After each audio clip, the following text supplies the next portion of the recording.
Thank you very much. I'm very pleased to be here. I want to thank the organizers, Vicky Esses and others, for inviting me.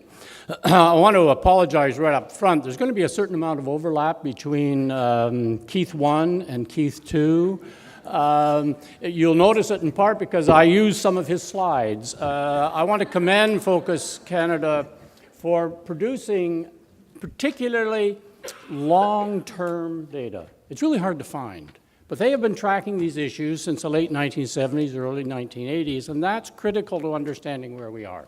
Because we got here from somewhere, and understanding how we got here and what drove some of the changes that have been important in shaping Canadians' attitudes towards immigration is important. So I apologize, 2 or 3 of the slides you will have all already just seen. So I decided to frame my comments by asking the question whether or not,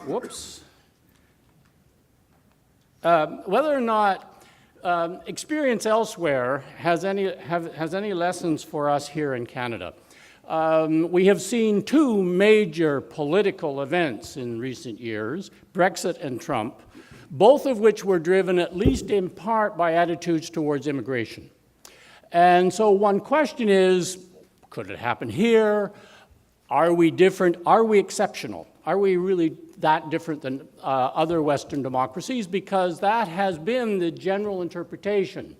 When the current government was elected, there was a lot of commentary in international journals, Economist magazine, The Guardian, that Canada was in some sense fundamentally different. And so that's a useful way to come into that question.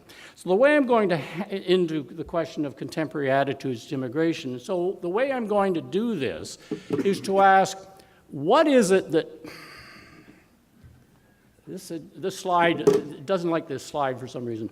What is it that drove the reaction in other countries? And then look at those dynamics in the Canadian case. There's a furious debate going on in the media and in academic circles about what drove these 2 big cataclysmic political events. And the debate is between 2 interpretations. One interpretation says this was driven by economic insecurity, that the people who were most responsive to a nativist discourse, the people who were willing to take a chance on these 2 big changes, their anxieties tended to be economic in origin, that the growing inequality in contemporary society, the growth of precarious employment meant that a larger proportion of the population felt they were being left behind. Or even if they weren't being left behind, there was a sense of economic anxiety, which drove these events, and in the context of a sense you're being left behind or that you have high levels of economic anxiety, you look for scapegoats. And immigrants turned out in both cases to be a convenient scapegoat. That's one story. The other story is this was actually driven by cultural insecurity, that what was driving this was not so much economic. The people who voted for Mr. Trump in the United States were rich and poor. But what was really going on here was that there was a reaction to diversity and change, and particularly the speed of cultural change. The motif here is that I don't recognize my country anymore, and that immigration was a powerful source of cultural anxiety in the population, and that's what drove the reaction in those 2 countries. The debate about which of these 2 is more important is the sort of debate about how many angels can dance on the head of a pin, and so I'm not going to try and decide which of these 2 is more important. I'm just going to look at both in the Canadian context. I'm also going to look at political incentives. Are there political incentives to try and run an anti-immigrant campaign? Because it turned out that in the UK and in the United States, there were political payoffs for doing that. So that's my agenda. Let me start, with economic insecurity. Here's a little graphic that suggests that, I'm technologically incapable, clearly, that the shift to temporary employment is a phenomenon in the Canadian context as well as elsewhere, and we know that there has been a growth of precarious employment in this country. There's been a growth of, I'm sorry, did you have this problem, Keith? No, it's all me, isn't it? We know that there's been a growth in inequality in this country, more muted than in the UK and the US, but still a growth in inequality. We know there's been a growth of precarious employment. 1/3 of all jobs in Canada are now what are called non-standard jobs, which is a bit below the OECD average, but not much. And there are large portions of the population or the employees of this country who have a risk of unstable incomes, unemployment, the danger of less access to benefits and EI and training if you're in one of these precarious non-standard jobs.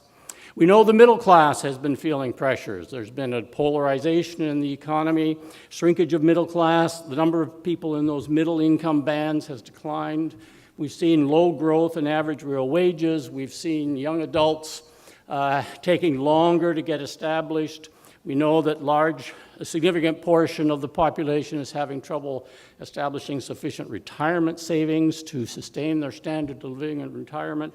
So Canada is not immune from any of the kind of economic drivers that people point to in the US and in the UK in explaining the sort of reactions that they have seen. This is a survey that was taken in the run-up to the 2015 election. So it was 2014, and it simply tried to measure middle-class anxiety, economic anxiety. So people were asked, how important are the following aspects to your definition of what it means to be middle class? And if you note, the 3 top answers that they gave were all about security. Income security, job security, being financially secure. Economic security is, in a sense, part of the definition of what it is to feel middle class. And if you live in a world where you're less certain, where there's a level of economic anxiety, you are potentially open to political appeals for dramatic change. The proportion of Canadians between 2002 and 2014 who defined themselves as middle class dropped significantly. That drop is exactly as big as the drop in the United States in the same period. Who do you think has moved ahead or fallen behind in the last 25 years? People who've moved ahead are CEOs, in public perception, CEOs in banking or financial employees. Who's fallen behind? Manual collar workers, and 70% of respondents said the middle class had fallen behind. Now, what is interesting is this is all very common to other countries. What is distinctive is people's explanation of why. And if you note, the top 4 answers, which is all I could squeeze onto this slide, are all about changes in the economy.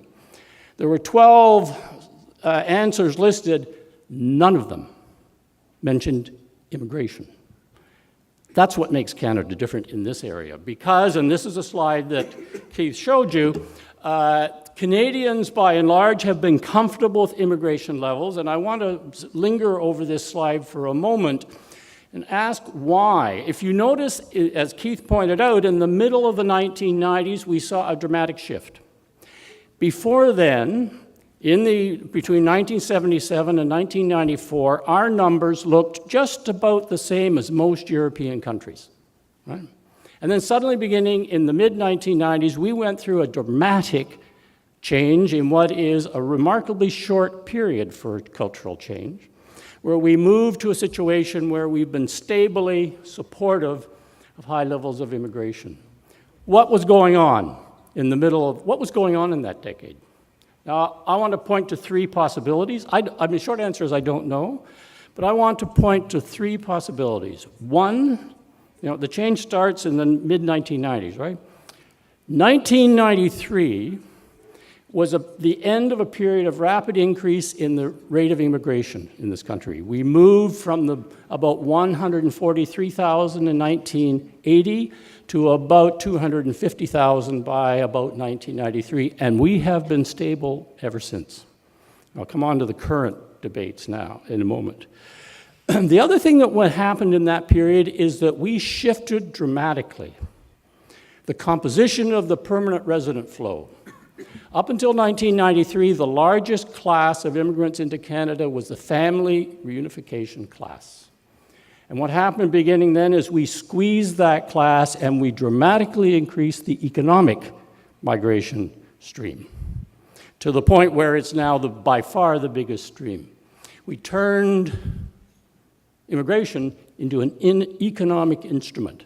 And at that period, then after that, you see beginning in 1993, you see the steady growth in the proposition, the acceptance of Canadians that this is actually an economically positive phenomenon in Canada. And so I want to underscore this because you will not find this kind of response in the other countries we've been talking about, that immigration is a powerful economic plus. But it's partly because we designed the program that way. Let me come on to the second. Okay, so let's assume that we probably,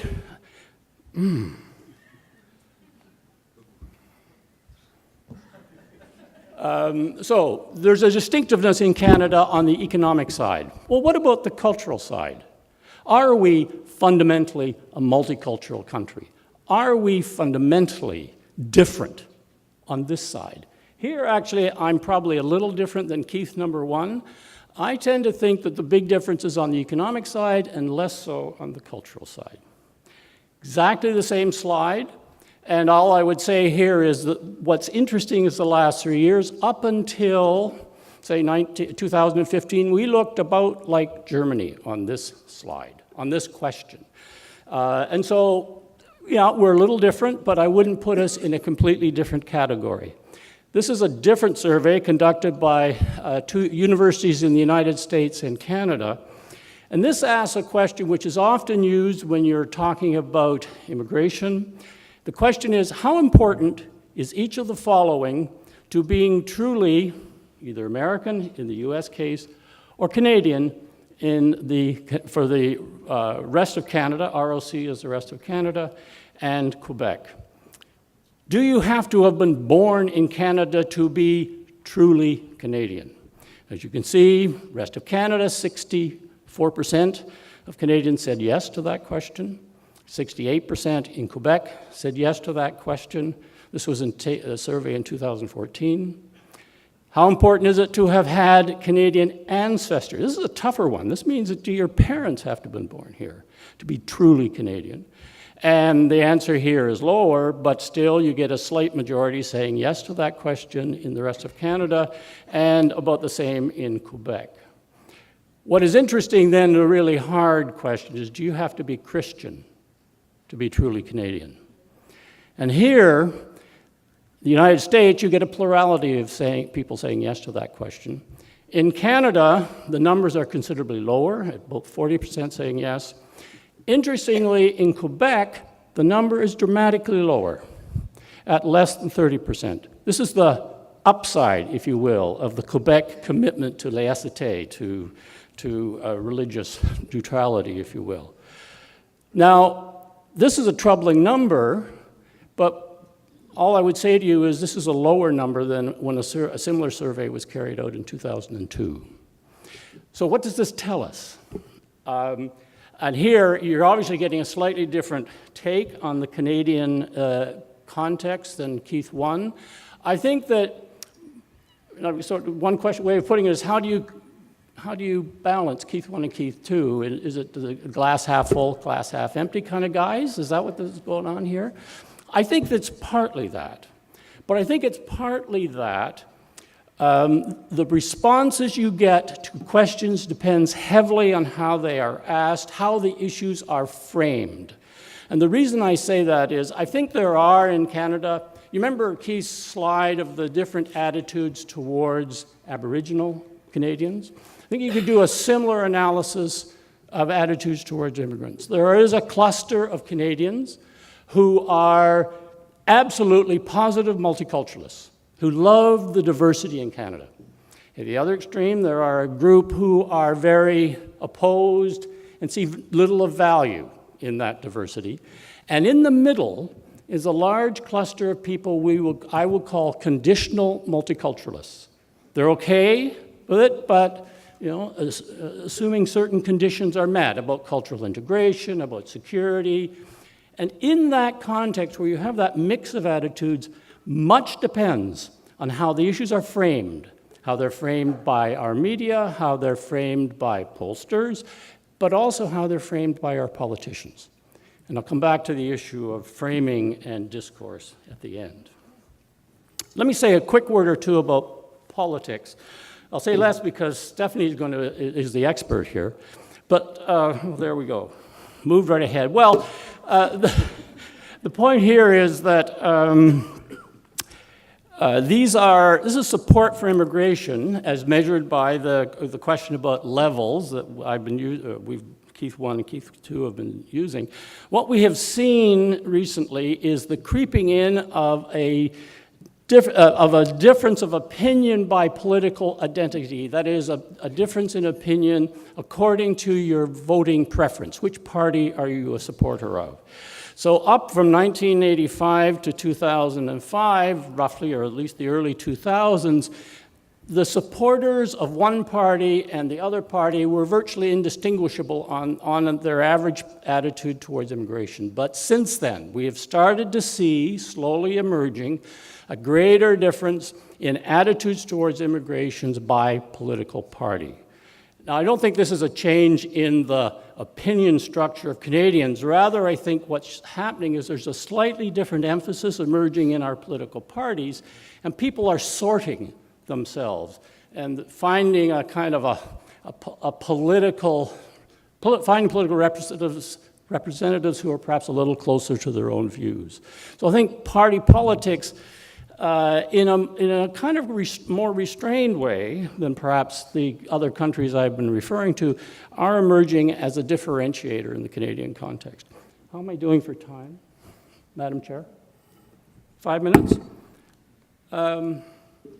This is an analysis done by Peter Lolan here at the University of Toronto, and he, again, had 4 clusters of Canadians, and he was talking about trade and immigration. It was interesting because the Trump Brexit story was about trade and immigration, and he broke Canadians, their preferences as expressed in the 2015 election, or these data from the Canadian Election Survey, taken in 2015, asked Canadians about their attitudes towards immigration and trade, and then clustered them in 4 groups, not unlike Keith 1's clustering of opinion on Aboriginals or Indigenous Canadians, and then he broke it out by party.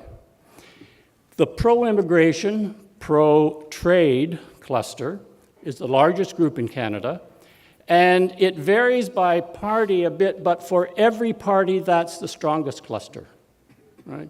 So every party has an incentive to be there. That incentive is strongest for the Liberals, where almost half of their supporters in the 2015 election were in that cluster. That was the cluster of attitudes. Less so in the case of Conservatives. More Conservatives tugged towards the anti-immigration category or cluster. In the case of the NDP, lower as well, but more NDPers tugged towards the anti-trade position. But by and large, that cluster was the dominant cluster, which says that there are strong political imperatives which constrain the probability that our political parties are going to burst dramatically out of that consensus pro-trade, pro-immigration box. Here I'll simply say, I repeat something that Keith said, so I'll say it very briefly. So my slides really want me to wrap up. There's something in this country called the populist paradox. Because immigration has been so important in this country, because such a large proportion of Canadians have an immigrant background, either they are of first-generation immigrants themselves or second generation, because these people, we have a relatively open naturalization program, at least compared to other countries, and that a large portion of immigrants become citizens.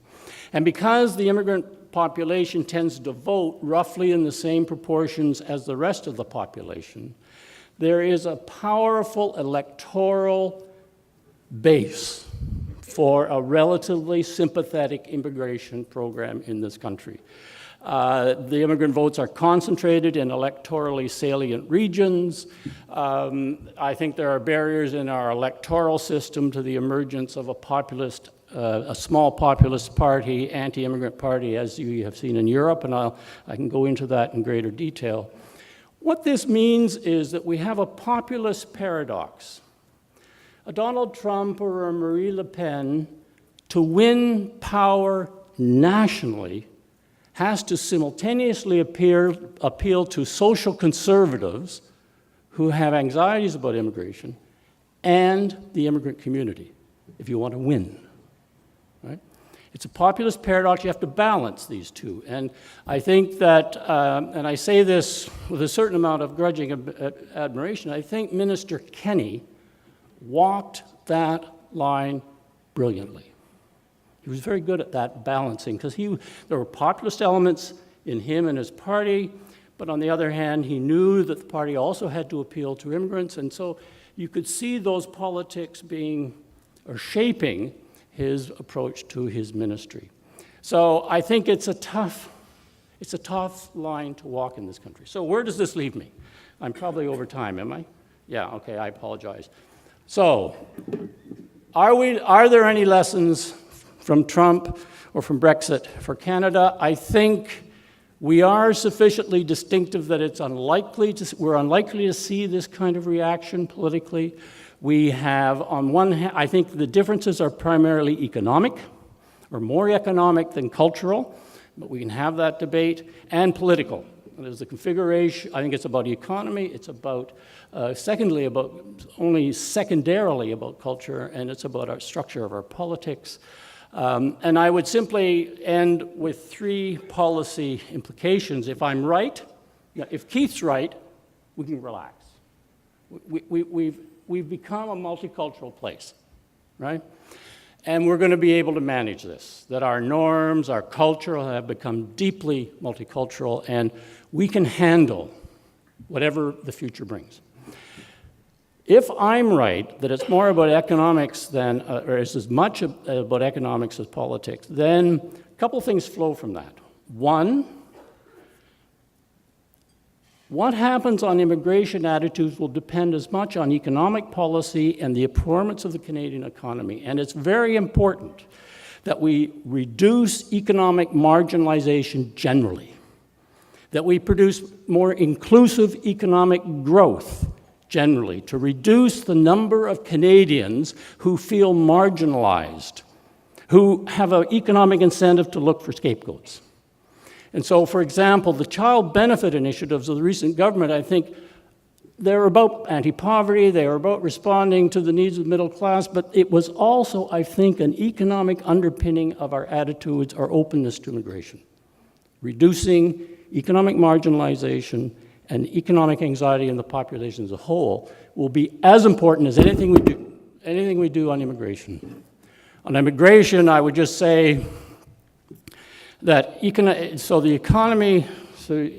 is positive on the economic side. We've talked about that.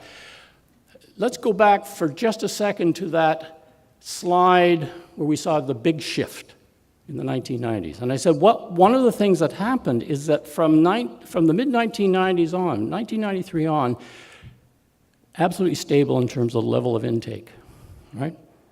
We're having a big debate in this country about whether we can run that intake up fast.